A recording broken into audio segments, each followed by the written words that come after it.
Hello, everyone. Welcome back to this week's episode of Wisdom Within. So, this is part 3 of my episode with Gloria, and I thought to break things up because I know some people prefer shorter episodes, so I'd love to hear what you guys prefer, because I'm always looking to serve you all. And obviously, you can just pause and get back to it, but I thought it was nice to try breaking it up into smaller parts. Anyways, the previous parts, if you haven't heard them, were about breathwork, the power of ritual. The first one was about a temescal, so go check those out. This episode goes into Gloria's story from being a lawyer to her awakening journey, and there's so much here. We talk about using a pendulum, the power of gratitude, her journey to a witch school in Guatemala.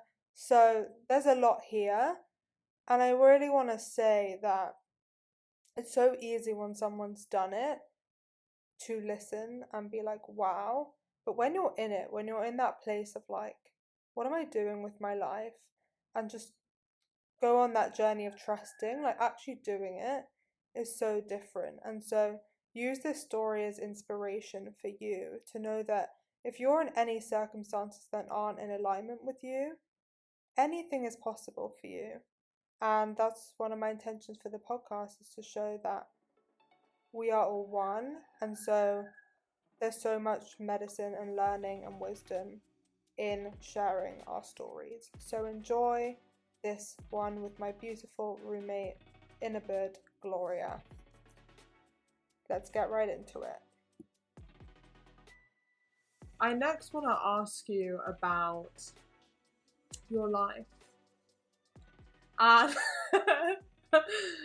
so you were a lawyer once upon a time. I grew up in the city, and actually, I grew up being Catholic, which is not spiritual for what I understand now as spiritual, right? On the contrary, it was a lot of repression and all these stories about religions that I grew up with. So I was actually not spiritual at all. So you had like the Day of the Dead. We had the Day of the Dead and certain rituals, yes, but like coming from the Mexican cultures, not from religion, right? Yeah. But from the Mexican cultures. But I also grew up with a lot of influence on the religious aspect.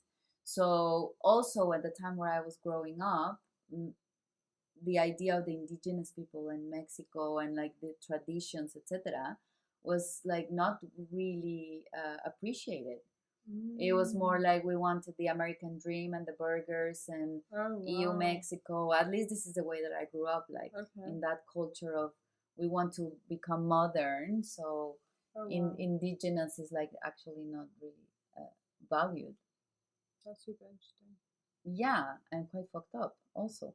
So anyways, I grew up like living in the city and being in this idea of like the corporate world and I need to have a career, etc. So I chose to be a lawyer. And that was also like more because my dad was like, oh, you always complain a lot, so you would be a very good lawyer, right? Like you're always defending shit, and so you would be a very good lawyer. And suddenly it was like, oh, okay, I'll just be a lawyer. But actually, when I was 17, I didn't want to be finish school and just be a lawyer. So I was like, I need time to travel. And my dad said, you travel when you finish studying. So I chose law and I became a lawyer. And then by the time I finished school, I was already working. So I had the 9 to 6 job and spending 1 hour and a half in traffic. What type of law did you do? Patents and trademarks. Okay. So also quite boring. But I loved my work, but because of the people there, not because of what I was actually doing. So that was quite boring. But it was so amazing because I had so many friends in my school. They were in my school, in my law firm. So anyways, I was doing that life and I had my partner and like we talked at some point of like, okay, maybe having a kid, we were living together, etc. So I was already in that path. But I got sick and it was a bacteria, but actually it was more of now realizing a big depression. But I just didn't know at the time. So physically I was feeling completely exhausted and sick in my belly and I had zero energy and uh, and I spent a few months really sick, and the doctors telling me like, but there's nothing wrong with you, there's nothing wrong with you, you're hypochondriac, etc. I did all the exams. So finally I said, okay, I need to do my own research, and went to the alternative remedies. And so I found yoga first of all, and then I found this school in New York called the Institute for Integrative Nutrition. So I started uh, doing this course on health coaching, and I was basically doing everything that I was studying. So I started eating healthier. I started understanding more what actually food does in my body, and I stopped eating sugar, quit dairy and gluten. So that was also super helpful. And practicing yoga, and and then having my dog that I would walk in nature. So all of these components actually made my brain think differently at some point. And there was a moment where I could hear another voice in my head just saying, "What the fuck are you doing? Like, no, no, this is not what you're here for. No, mi amor, you didn't sign up to be this person. You didn't sign up to just like stay and being bored and working for somebody else, and not feeling fulfilled, and not being in nature, and like what the fuck? No, there must be another way, right?" So this voice, the more I was practicing and the healthier I was eating, the more I was able to listen to this voice. And that's so powerful, because sometimes our channels are so blocked because we're so intoxicated, whether it's food, whether it's alcohol, whether it's the people we're around, whether it's something in your stomach that's living in your stomach, Yeah. and then it's hard to listen because you're so clogged up. So the first step is probably to address your health in order to be open spiritually, or to know what to do next and have clarity. Yes, eso, to have clarity, to stay in our truth, to live in our truth. Because also, I'm not talking about the 9 to 6 job, because for somebody that can be super fulfilling. It's more about what it's actually nourishing my heart. And just having that insight to even pay attention, because we're so cut off from our bodies and what we're feeling, because we're running on this like autopilot mode. And that's why sometimes illness and things are so powerful, because that's actually the catalyst that gets you to go within. Is that what you found? Yes, to listen to that voice. Yeah. What voice is it? The wise part of me, the part that is constantly pushing me to like, no, mi amor, venga, venga, venga, right? And we all have that voice. Yeah. And we're all here to grow and evolve and expand. So it's that voice that it's pushing me. Of course, there's the other voice of the fear, right? So now that I am not only more clear, but sometimes I'm not clear at all. But now that I've experienced these different parts of me, I can actually tune into what's wisdom and what's actually fear. And which voice is the one that I want to pay attention to, and the one that it's limiting me. Yeah, that's really important as well, because the fear never goes away. It's just like your ability to not listen to it and know which part of you is speaking is where the power lies. Yes. What am I subscribing to? Which voice am I subscribing to today? So not even in the day, just like literally in each moment. Yes. So of course, like there was this moment where as I was studying at the same time that I was working, and I was really tired of my work, and things were actually not flowing in my work, and they were also not flowing with my partner. And it was not about them, it was more about me feeling awkward and uncomfortable with my current life, and as you say, like that catalyzer that is just like pushing, and then being able to listen to the messages of life saying, Gloria, that's not the way, come this way, come this way, come this way. So that energy is the drive that makes us make this podcast. Exacto. It's the same drive that I had to quit my job, to break up with my boyfriend, and to go to Tulum for like 2 months. That's what I said.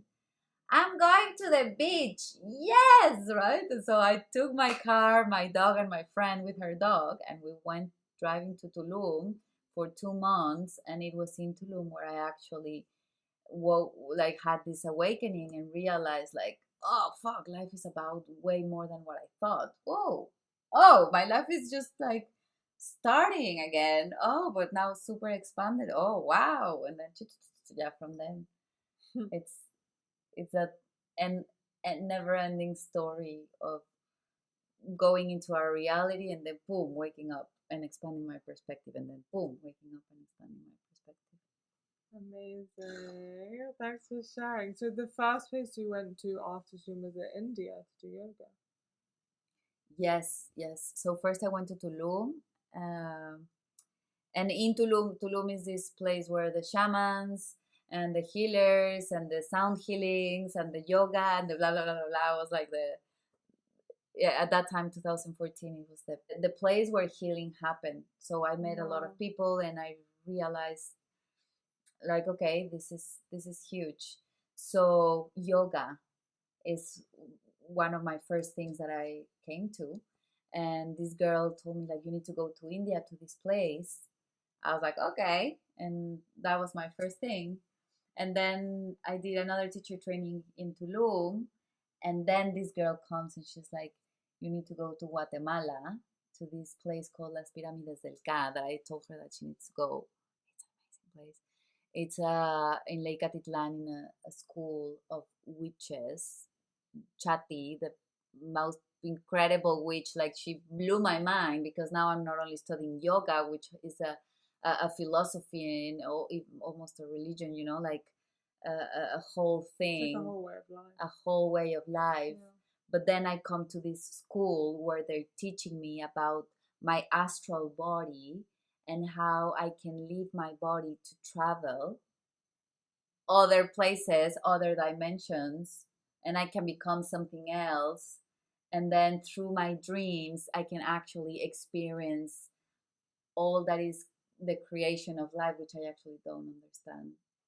What is it? Because it's just so expansive. So then I go into this school.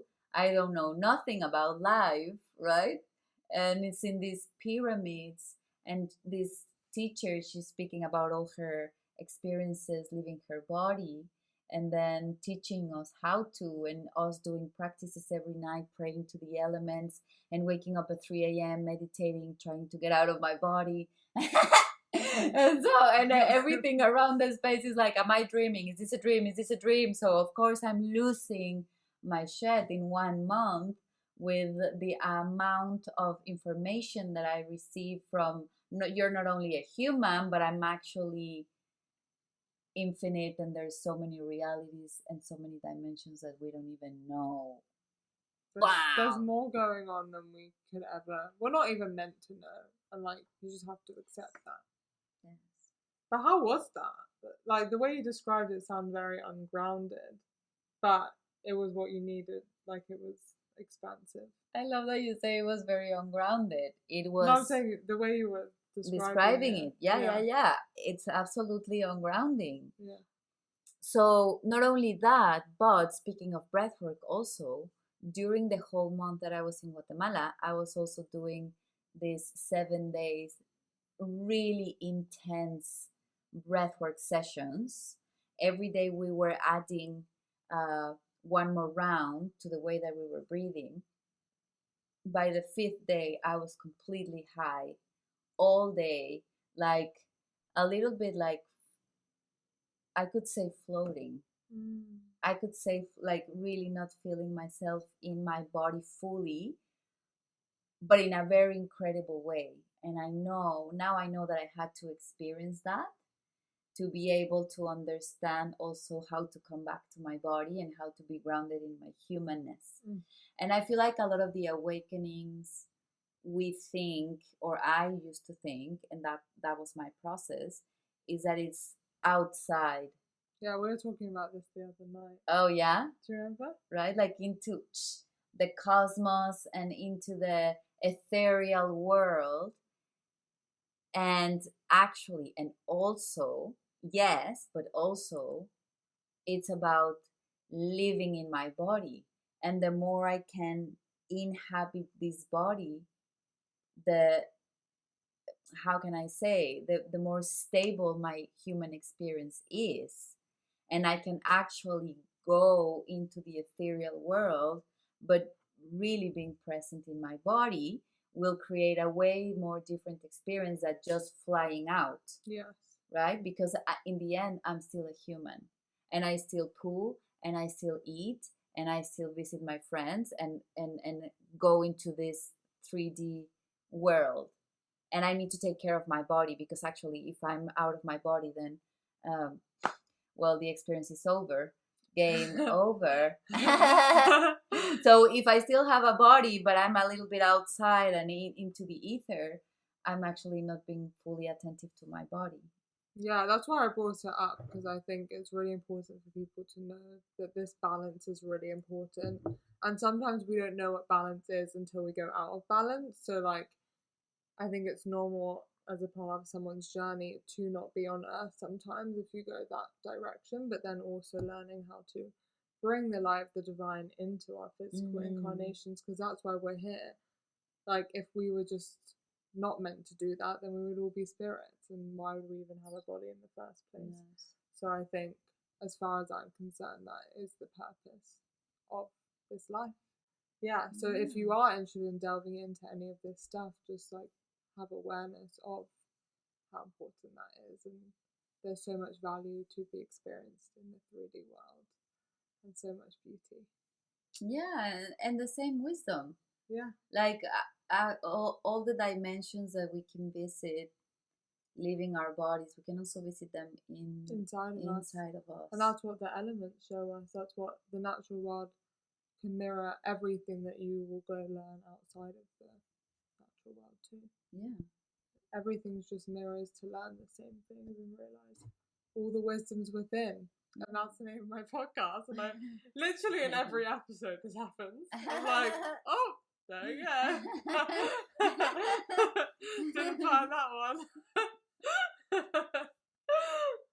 Ay, qué hermosa eres. But speaking of like interacting with the spirit world, I want to talk more about the pendulum, because I feel like people would love to hear about what you do with your pendulum. Amazing.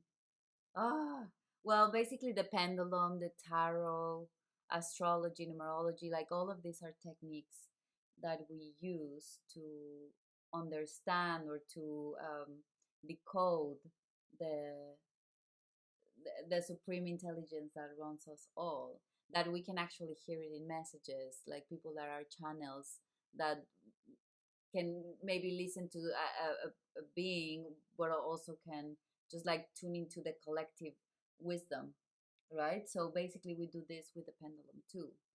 And so the pendulum is moved with the the, the energy, and depending on, like I use these charts to manage the pendulum, right? But I have many charts. I have percentages, and I can measure like the biofrequency of the bodies, or where is that we are in our evolution, or maybe communicate with the spirit guide through this through letters.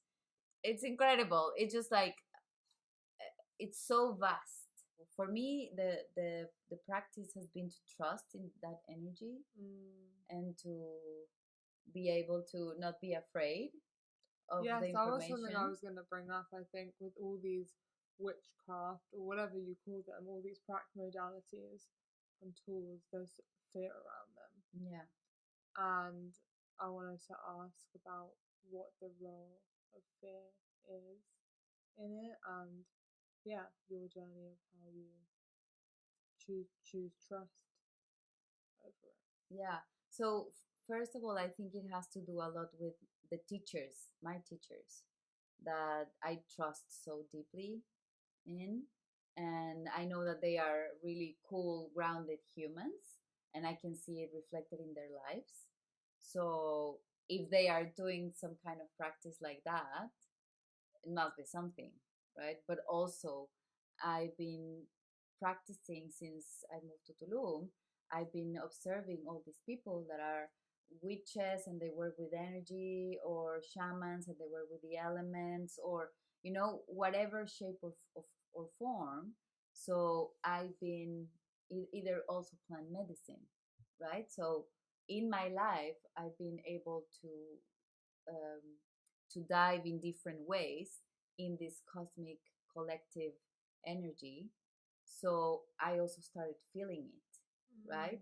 So, you know, like once we become more sensitive to that energy, then we feel it more also in our daily lives, and also in, yeah, well, in every part, in every way, when we're like with people or when we are alone, and we can feel other things. So I've been working on my fears for many years, with a lot of things that have happened, from a bird talking to feeling a spirit inside my room and shit my pants and have to light a candle and pray for the spirit to leave, and then being like, okay, well, this is what I want my life to be, so I better listen to the plant, you know and then being like, oh, I'm crazy because I'm listening to a plant or because I'm hearing a spirit. And then training myself to be like, well, no, actually, what's pretty limited, it's thinking that this is it, and that the only way of communication is through humans, and that the rest is not alive and not communicating in another way, right? That's the thing. I feel like we all just think we have this program that like we're crazy if we're hearing anything else or believing in anything else. But really, like, I've got the message so many times, like, it's real. Like, all you have to do is like actually believe and open yourself to it. And also know that in opening yourself to it, you have the power to call in what's for the highest good. Yes. And that's the most powerful lesson I learned, is that like you have that intention and you have that power over all of it. You can send anything to the light. And so with that comes this idea of the fear is the idea that we don't know what's going to happen or who we're going to communicate with, right? So my teacher says that the most important thing that we need to understand is that our heart beats anything. Anything. Our heart is the most powerful tool that we have. And so when we're really connected with our heart, nothing bad can happen to us. When we're really connected to our heart, we know that we're safe and protected. So it's from that space that we pray. Every time we want to communicate with something, with somebody, we pray from that space, so that it's in our highest good, so that we can serve humanity, so that we can serve life and creation itself. And so that if there's certain beings that don't serve the light, that want to come and hurt us or whatever, it's like, no, we are protected because our heart is way better, and as you say, can send anything back to light.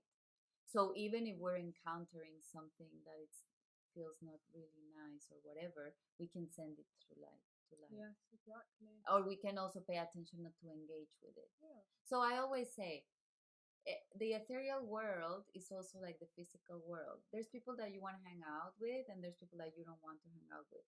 There's neighborhoods that you want to go to, and neighborhoods that you don't want to go to. Same thing in the ethereal world. Yeah, because really there's no separation between any of that anyway.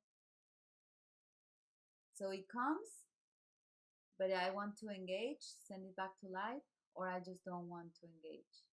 We choose. Yeah. And that's why the work I'm doing is about connecting people back to their hearts. Because whether you're using it for ethereal purposes or just on earth, like that journey that you take there is the most powerful one. And so what would you say to someone who's looking to connect back to their heart? I mean, I know it's a big question for what's coming through for you. Well, the first thing that came through me was the breath. Because air is the element of the heart. Yeah, but also the component of gratitude. Gratitude is an incredible medicine. So when we become grateful for everything that happens, we bring it into sacredness. We realize that everything is a medicine. No matter what I'm going through, So no matter what I'm going through, I come to my breath, I come to my body. That already creates a different frequency inside and a different energy and a different way of responding to life, right? That's the first thing. But then I come to really feeling appreciation and gratitude. So it's like, oh, thank you for this. Thank you for that. Thank you for being alive. Thank you for like the little details. Thank you for this friendship.